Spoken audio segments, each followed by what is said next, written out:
Welcome back to the Virgo channel. My name is Laura. I'm going to do a general message for Virgo. Know that energy is fluid. Roles can be reversed. Always interpret the message as it best resonates with you. If you're new to the channel, anything of any importance or relevance to the channel, you can find in the description box. And if you're interested in shadow healing, then you've come to the right place because I look at everything within my readings. We do look at the spiritual blocks, shadows, see how they play out as karmic themes within your experience.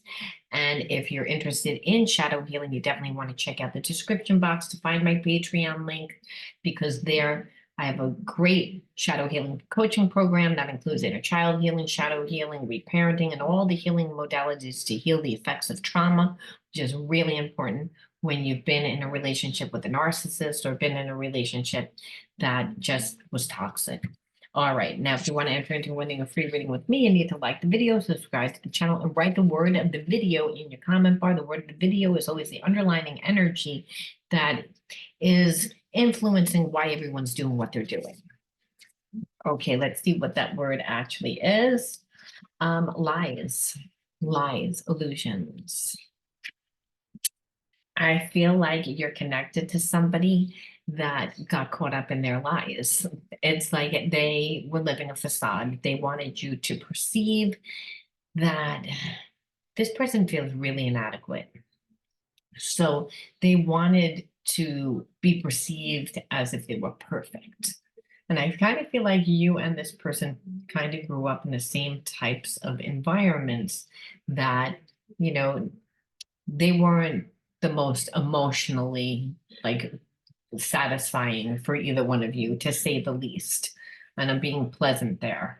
So like when we grow up in an environment that makes us feel inadequate because we've inherited that trait because our parents felt inadequate, and whatever was going on in the environment made them feel inadequate.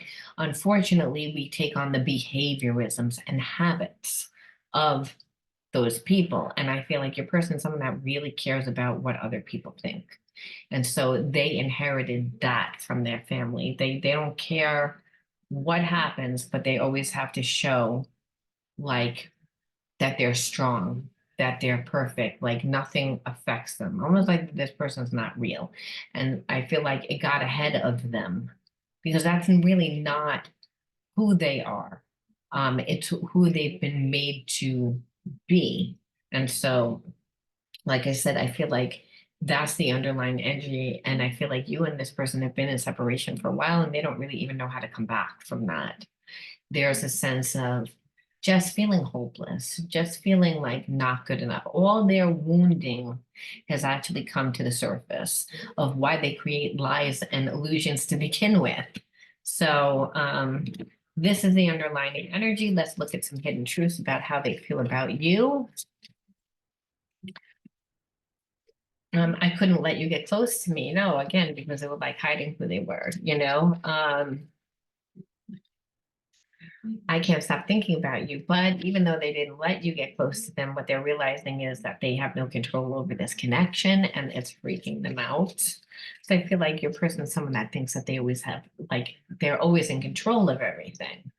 And in that, they never let anyone in emotionally. Somehow you got in emotionally, and it's making this person think about certain feelings. It's making this person feel really uncomfortable. And I think it's because they're looking at their behavior. Number one, they're embarrassed by it. They're looking at their life and, you living your life and you just being you, and them, you awakening certain things inside them has made them look at themselves. And in a way that I don't feel like they like to look at themselves. This person tends to live their life very robotically. It's almost like Groundhog's Day every day. So if there's something exciting, it's mainly because this person is living from their addictions, not because they're actually invested in their life. It's because again, I buy myself something, I go to this restaurant. It's like all outside things. They haven't really done that much to nurture themselves. And here it is. It's like you live life so differently, and there's this intense emotional connection. So everything is like bringing up feelings, like thoughts that are really uncomfortable for this person. However, there's this intense connection that you and them have. Finding out the truth crushed me. I feel like they perceived that your love was going to be unconditional, like unconditional to a fault. Because this person's only used to being with lower hanging fruit. They're really used to being with people that are easy marks, people that don't expect anything from them, people that are just like almost like, oh wow, you're in my life. It's such an honor. Like not not like a relationship that's really um built on truth, built on common interests, built on like real connection, intimate connection. No, this it's usually like you said, well, listen, I'm looking to hook up, get my rocks off tonight, and you probably want dinner and probably want like a few drinks. So I think I'm gonna go out and do that. And it's a very like again business transaction type thing that's very departmentalized. And so when you didn't run after them and chase them because you gave them time. And I don't feel like you gave this person a lot of time, but the fact that every time they left and they came back, you gave them time, it made them like, again, they knew that they were drawing an attachment. And that's the thing. This person creates unhealthy attachments. And so what it is that this person thought when they like pulled away that you were going to be like, oh my God, I'm going to chase after you because, you know, that you've created this unhealthy attachment to me and I can't live without you. It's like you were like, all right. like you're not here, I'm not going to chase you. So it's again, it made this person look at themselves, and I feel like they're more crushed at like how they're having to view themselves, like they're appalled.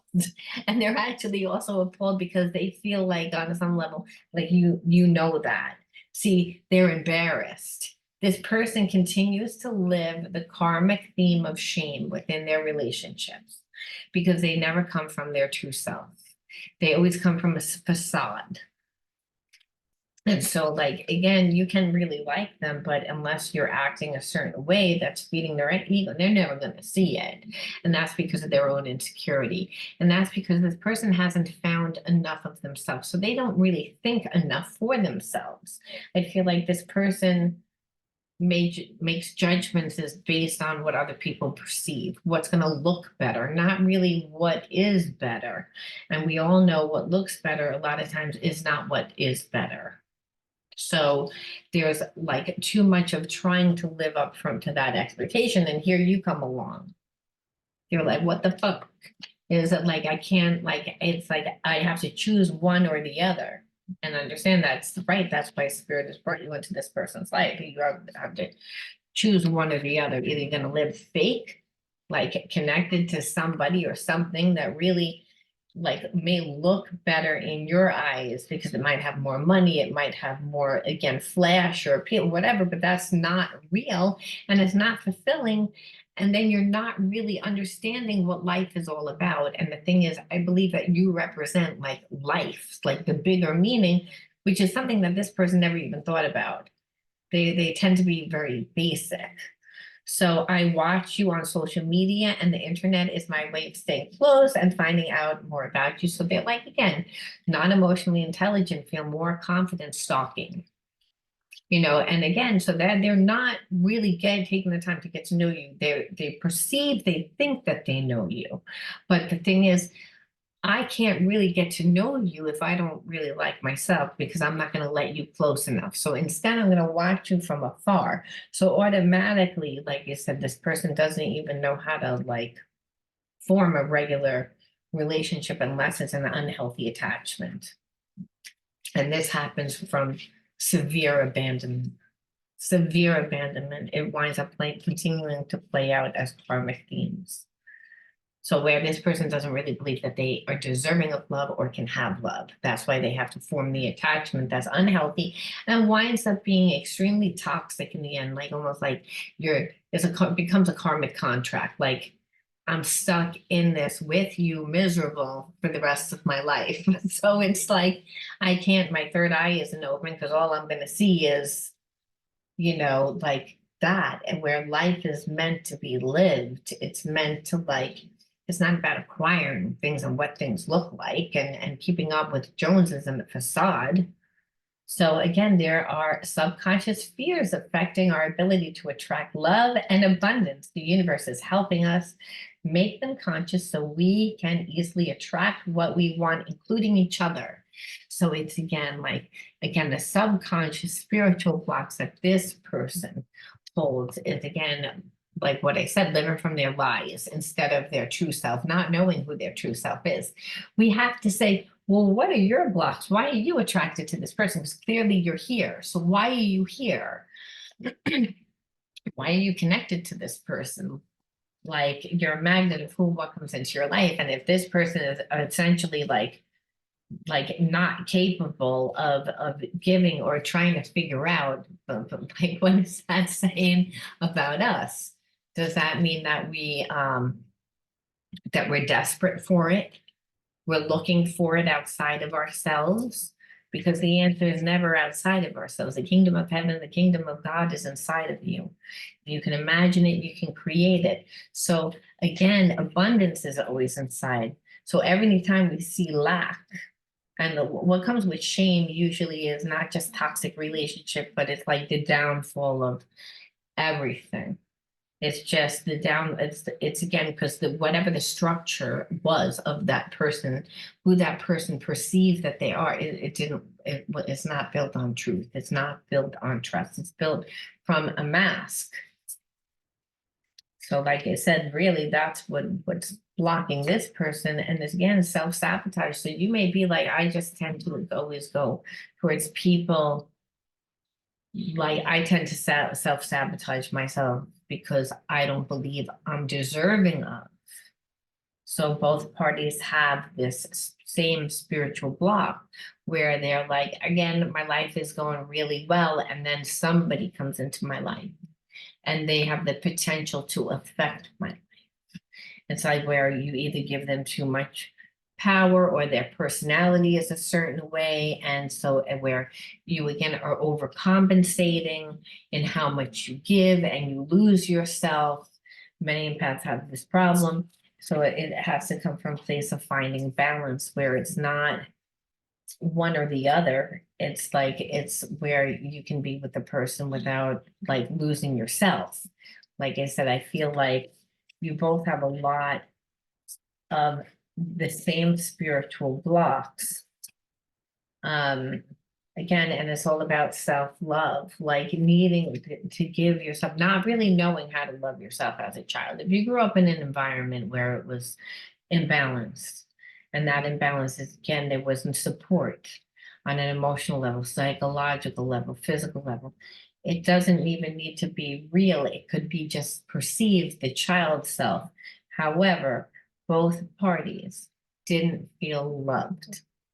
And so how it plays out as shame, and shame because self-sabotage, get in our own way because there's a deep-seated belief that you're not deserving of, that you don't believe that you're lovable enough.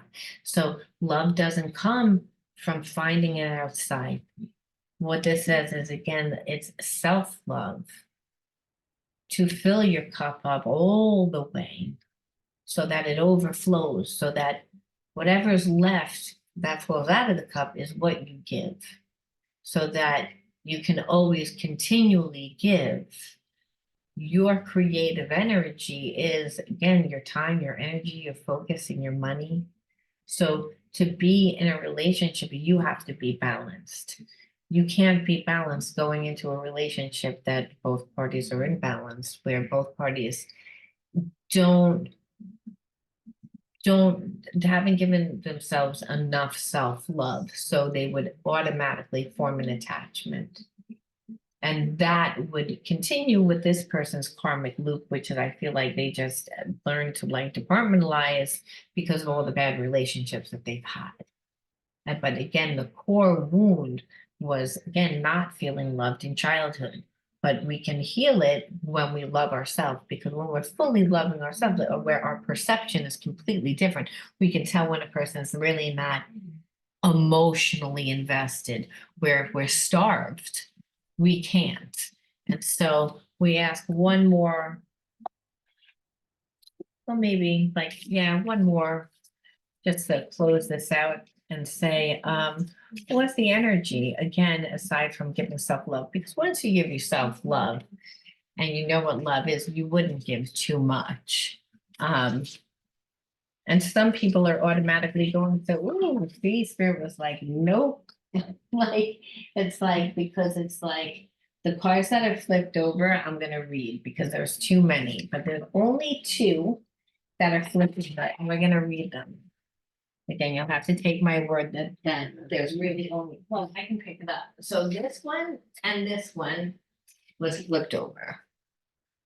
Being true and faith. So we're gonna read that. And these other two, like again, was listen to life, which was not, again, right set up, and harmony and acceptance. Acceptance, sorry.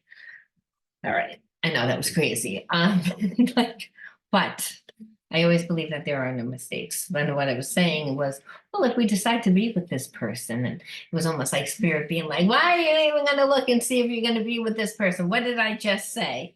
I just said it's about giving yourself self-love. Otherwise, you'll self-sabotage yourself. And so it's like, and so then like the cards fell out, but I was like, yeah, well, just theoretically, like not really, just theoretically, like if we decided, and Spirit said, yeah. So the cards that were like, you'd have to be true to yourself, which is again, making sure that you remove all masks and stop creating illusions coming from your true self, your best self, because you're never going to manifest anything good coming as a phony baloney. And having confidence in who you are by continuing to create yourself, feed yourself, love yourself, and that you do not need to hide or prove anything to anyone. It's again being true to yourself. Period. Period. Otherwise, it doesn't work. And to replace shame, because that's what this was. Again, we were clearing shame with the power of love and truth. And then having faith, like I am confident I will achieve my goals. Like, don't rush it, is what Spirit is saying. Like, it's like, again, it's like you're not in a place. You think you're on a place, but you're in balance. I live in the present and have faith in the future. Because only in the now will I give you divine guidance, God says. I firmly believe in the value within the universe, which again, God is the universe. God's ubiquitous, and that energy flows through us. And we just need to become the magnet for like what we love to come to us by becoming love, by healing our shadows. And this relationship, I believe, listen, it's self-sabotage that is the root is shame. So like I said, that's usually inherited family karma. So behaviorisms and habits are automatic. What feels good is wrong a lot of times, because in the environment you're taught that love is something that hurts, because you're watching balanced relationships, that you have to self-sacrifice in order to really be in a relationship. Like, you're not taught from a balanced state, and then your parents aren't giving you what you need, so you're perceiving continuously in your environment that you're not good enough, that you're not lovable. And so you want to know why then relationships are difficult, because on some level both parties don't really believe that they're deserving of it, and that's because they're always coming to like into new relationships with a half cup. And so that's why Spirit's saying it's like, fill your cup. All right, I'm going to leave that there so you get it.